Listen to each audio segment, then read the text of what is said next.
Hey, friends and family, you're watching or listening to Wayne Carey Global Channel. I am Pastor Wayne Slinger Carey, and this is a place where giants are slayed. Those of you who are watching or listening for the first time, we would love you to be a part of our family. So here's what you can do. Subscribe to our channel, and also you can ring the notification button so that you'll be notified when we would have content that come to you on a weekly basis. And our mission is simply to equip you to help those that you lead. And so in our session today, we're going to give you a series, but in our session, we're going to begin today and we're going to talk to you about boosting your confidence, having confidence. And so when you strengthen your confidence, you will be more happier. So the persons who literally have a strong confidence in themselves, these are the persons who most likely is going to be more happier. The person who doesn't have confidence, most likely those are the persons who's not going to achieve, and they're not going to be happy because they, there's a feeling of just being insignificant because they just cannot reach their goals. But those persons who are packed and who are stacked with confidence in themselves, these persons would be more happier.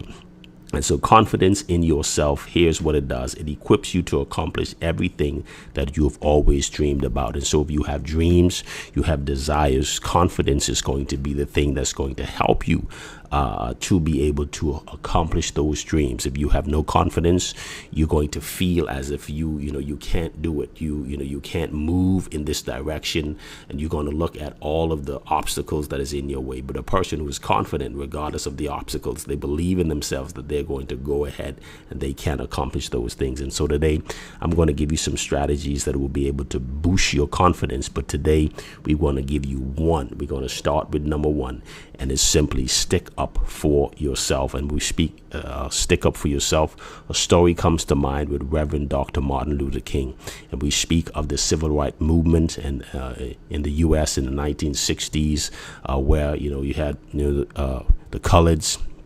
They were saying that they have the same privileges as the whites, and they would march and they would literally fight and stand up for their rights and stand up for what they believe. But the thing that stood out to me was a lady by the name of Rosa Parks, a lady who gave the story of sitting in the front of the bus, and they wanted her to move because they thought that she was not human enough to sit in front of the bus. And history says that she stood up to them and said, the same right that you have to sit where you want to sit, I have those same rights. And so she understood her rights and knew what she believed, and she made a name for herself, not doing it for a name, but that's what happens when you stand up for yourself, when you stick up for yourself. And so Rosa Parks, she stood out to me just thinking about it, sticking up for yourself. She stood up and she didn't back down. And that's what we have to do when we speak of sticking up for yourself, or stick up for yourself, not rather than someone speaking for you or someone working on your behalf. But it's literally time's going to come, not your mom, not your dad, not your friend. Time comes where it's that you have to stick up for yourself. And so instead of allowing others to overpower you, you come to the place in your life where others has been overpowering you. They've been just stopping you from accomplishing your goals. They've been overpowering you and telling you and limiting your process or limiting your progress. You cannot go so far. This is where they want you to just be guided by this line, and they've been overpowering you in so many ways. And so instead of allowing others to overpower you and put you aside and make you feel that you're insignificant in those ways, here's what you want to do. You want to stand up for your rights.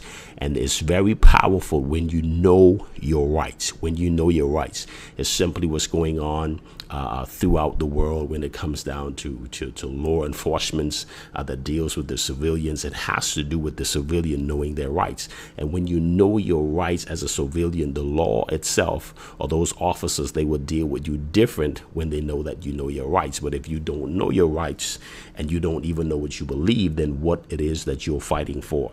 And so number one today, we're going to look at the strategy to boost your confidence. Number one, stick up for yourself. Instead of allowing others to overpower you, you be the one. Stand up for your rights and stand up for what it is that you believe.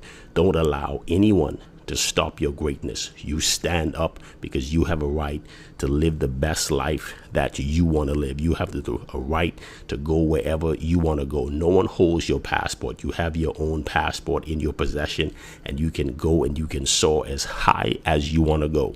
And so stick up for yourself instead of allowing others to overpower you. Stand up for your rights and stand up for your belief. I'll see you in the next session. God bless you.